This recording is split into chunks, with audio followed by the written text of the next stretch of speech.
इस दुनिया को दो चीजों ने ग्लोबल विलेज में बदला है, एक इंटरनेट और दूसरे स्मार्टफोन्स। इसी एक बात से अंदाजा लगाइए कि वॉइस डेली के चाहने वाले न जाने दुनिया के किस किस कोने में बैठकर हमारी वीडियोस को एंजॉय करते हैं। और वैसे दोस्तों कमेंट करके बताना जरूर कि आप कहां से हमारी वीडियोस देख रहे हैं। और ज्यादातर हमारे व्यूअर्स तो स्मार्टफोन्स पर ही वॉइस डेली की वीडियोस एंजॉय करते हैं, तो हमने सोचा कि क्यों ना आज आपको बताएं कि ये स्मार्टफोन्स आखिर फैक्ट्रीज में बनाए कैसे जाते हैं। तो आज की एपिसोड इंतहाई इंफॉर्मेटिव और इंटरेस्टिंग होने वाली है, इसे आखिर तक जरूर देखिएगा। मगर शुरू करने से पहले रेड बटन पर क्लिक करके और बेल आइकॉन को प्रेस करके वॉइस डेली के सब्सक्राइबर्स भी बनिएगा। दोस्तों शुरू में तो स्मार्टफोन्स महज अमीरों की अय्याशी हुआ करते थे, लेकिन आज ये लग्जरी से ज्यादा जरूरत बन चुके हैं। आपने अपने किसी प्यारे के साथ वीडियो चैट करनी हो या फिर कोई ऑनलाइन बिजनेस कॉन्फ्रेंस, यूनिवर्सिटी और कॉलेज स्टूडेंट्स ने पढ़ाई करनी हो, हत्ता के माओ को आजकल बच्चे पालने के लिए भी स्मार्टफोन्स की जरूरत हो चुकी है। तो चलें आज आपको सादा और आसान अल्फाज में बताते हैं कि आखिर फैक्ट्री में ये स्मार्टफोन्स बनते किस तरह हैं। दोस्तों मोबाइल चाहे किसी भी ब्रांड का हो, मैन्युफैक्चरिंग के लिए ये सब एक ही तरह का प्रोसेस फॉलो करते हैं। सबसे पहले मोबाइल मेकिंग फैक्ट्री में मोबाइल की बॉडी को तैयार किया जाता है। इस मकसद के लिए सबसे पहले एक मॉडर्न साइज कटिंग मशीन के अंदर एल्यूमिनियम की एक बड़ी सी शीट को रखकर मतलूबा साइज में इसके छोटे छोटे पीसेस कर लिए जाते हैं। अब चूंकि हर मोबाइल के मॉडल के कैमरा प्लेसमेंट और उसके होल्स डिफरेंट जगह पर होते हैं, चुनाचे हर मोबाइल के खास स्ट्रक्चर के मुताबिक इस मशीन के जरिए उस एल्यूमिनियम की बॉडी को मुख्तलिफ जगहों से काटा और तैयार किया जाता है। फिर खुसूसी CNC मशीन के जरिए इस मोबाइल कवर को स्मूथ शेप और साइज में ढाला जाता है। और मोबाइल बॉडी कवर बनाने का आखिरी स्टेप होता है इन तमाम सांचों को अच्छी तरह वॉश करना, और उसके बाद उन्हें अगले प्रोसेस के लिए आगे फॉरवर्ड कर दिया जाता है। मोबाइल बॉडी तैयार हो जाने के बाद अगला स्टेप होता है उसकी टच स्क्रीन का बनना। मोबाइल बॉडी कवर तैयार करने की तरह टच स्क्रीन के लिए भी ग्लास की एक बड़ी सी स्क्रीन को मशीन के अंदर रखा जाता है और उसे मतलूबा साइज में काट लिया जाता है। फिर उसके बाद उस कटे हुए ग्लास को स्मूथ शेप दे दी जाती है और उसके बाद बारी आती है पॉलिश करने की। पॉलिश करने के बाद इन ग्लास स्क्रीन्स को अच्छी तरह वॉश किया जाता है ताकि इन पर कोई भी विजिबल स्पॉट बाकी ना रहे और ये इतने क्रिस्टल क्लियर हो जाएं कि पता चल जाए कि कौन सी स्क्रीन डिफेक्टेड है और कौन सी बिल्कुल ठीक। उसके बाद इन ग्लास स्क्रीन्स के ऊपर कोटिंग की जाती है, जिसका बड़ा मकसद ये होता है कि अगर मोबाइल आपके हाथ से गिर जाए तो नुकसान कम से कम हो। ग्लास स्क्रीन मुकम्मल तौर पर तैयार हो जाने के बाद इसे टच स्क्रीन डिपार्टमेंट में भेज दिया जाता है, जहां इसका विजुअल चेकअप होता है। अब ये तो आपको मालूम है कि किसी भी स्मार्टफोन में सबसे अहम पार्ट टच स्क्रीन ही होता है, इसीलिए इस विजुअल इंस्पेक्शन में इस बात को यकीनी बनाया जाता है कि तमाम टच स्क्रीन मुकम्मल तौर पर फंक्शनल है और उसमें कोई फॉल्ट बाकी नहीं है।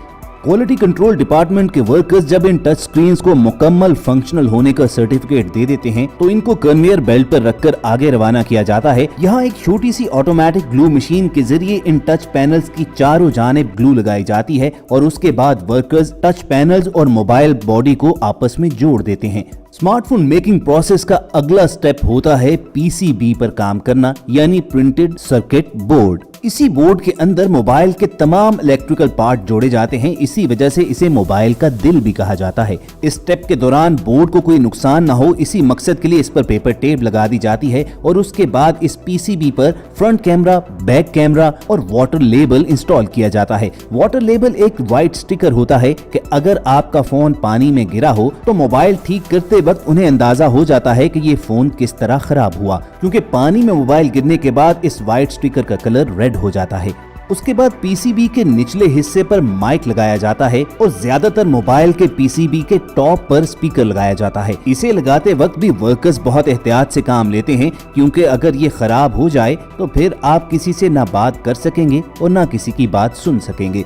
ये तमाम काम मुकम्मल हो जाने के बाद इस PCB को LCD और टच स्क्रीन पैनल से जोड़ने की बारी आती है। इसी सेक्शन में मोबाइल की साइड पर वॉल्यूम बटन और पावर बटन को लगाया जाता है और उसके साथ साथ मोबाइल के अंदर वाईफाई और GSM डिवाइसेस को फिट किया जाता है ताकि सिग्नल्स के जोन में आते साथ ही आपका मोबाइल ऑटोमेटिकली इनके साथ कनेक्ट कर सके। अब जबकि मोबाइल मेकिंग प्रोसेस में ऑलमोस्ट काम कंप्लीट हो चुका है तो उसके बाद बारी आती है मोबाइल टेस्टिंग की और सबसे पहले रेडियो फ्रिक्वेंसी इमरजेंसी टेस्ट की जाती है, क्योंकि इसके बगैर हम किसी से बात करने के काबिल नहीं हो सकेंगे। रेडियो फ्रिक्वेंसी ओके होने के बाद बारी आती है टच स्क्रीन को मुकम्मल तौर पर चेक करने की। एलसीडी को ओके करार दिया जाने के बाद मोबाइल का mic, speaker, front camera, back camera, तमाम सेंसर्स और फ्लैशलाइट तक भी मुख्तलिफ स्टेप्स में चेक की जाती है। इस मकसद के लिए खास ऑटोमेटिक मशीन्स भी डिजाइन की गई होती हैं, जहां पर इनकी अलग अलग टेस्टिंग होती है। जब ये रोबोटिक मशीन्स मोबाइल को ओके कर देती हैं, तो उसके बाद एक ऑटोमेटिक मशीन के जरिए इस मोबाइल पर तमाम स्क्रूज और पैचेस लगाए जाते हैं और मोबाइल मुकम्मल तौर पर तैयार होकर उसको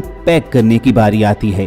मुकम्मल असेंबल डिवाइसेस को फिर कन्वेयर बेल्ट पर रख दिया जाता है, जहां पर वर्कर्स बारी बारी इन पर IMEI नंबर लगाते हैं। फिर उसके बाद इन पर मुख्तलिफ बारकोड्स लगाकर ये यकीनी बनाया जाता है कि कल को अगर कोई जानना चाहे कि ये मोबाइल ओरिजिनल है और इसी फैक्ट्री में तैयार हुआ है, तो उसे आसानी हो सके। और लास्ट स्टेप में इन मुकम्मल असेंबल्ड स्मार्टफोन्स को इनके पैकिंग के डिब्बों में और रैप करके मार्केट में सप्लाई कर दिया जाता है। और दोस्तों जरा रुकिए, अगर आप ये समझते हैं कि यही सारा प्रोसेस है, तो ऐसा हरगिज नहीं है। किसी भी मोबाइल को चलाने के लिए उसका चार्ज होना इंतहाई जरूरी है और इस मकसद के लिए सबसे इम्पोर्टेंट चीज है मोबाइल चार्जर। तो आखिर मोबाइल चार्जर कैसे बनते हैं, चलिए आपको दिखाते हैं। सबसे पहले मोबाइल चार्जर की प्लास्टिक बॉडी बनाने के लिए इसके रॉ मटेरियल को इस मिक्सिंग मशीन में डाल दिया जाता है। इस मशीन के अंदर ही ये रॉ मटेरियल एक पेस्ट की सूरत में बन जाता है और फिर इसी मशीन के नीचे लगी हुई एक मोल्डिंग मशीन इसको मोबाइल चार्जर की शेप में बाहर निकालती है। अगला स्टेप होता है इस प्लास्टिक बॉडी के अंदर करंट फ्लो के लिए प्लग्स लगाना और उसके बाद चार्जर के सबसे अहम हिस्से सर्किट को कंप्लीट किया जाता है। सर्किट बनाने वाली ऑटोमेटिक मशीन एक कन्वेयर बेल्ट के जरिए इसे आगे रवाना करती है, जहां पर एक कंप्यूटर के जरिए इन सर्किट्स को चेक किया जाता है कि ये मुकम्मल ओके हैं या नहीं। उसके बाद इन सर्किट्स पर कैपेसिटर्स, इनपुट और आउटपुट लगाई जाती हैं और ये काम करने के बाद एक कन्वेयर बेल्ट के जरिए इन सर्किट्स को आगे रवाना कर दिया जाता है। अगले स्टेप में इन सर्किट्स के ऊपर USB पोर्ट के लिए जगह बनाई जाती है और मोबाइल चार्जर बनाने के आखिरी स्टेप में इस सर्किट को मोबाइल की प्लास्टिक बॉडी के अंदर फिट किया जाता है और साथ ही USB वायर को भी कनेक्ट कर दिया जाता है। इसी सेक्शन में इस चार्जर के अंदर प्लग्स और पिन्स फिट कर दी जाती हैं और उसके बाद बारी आती है इन तमाम चार्जर्स को एक एक करके टेस्ट करने की।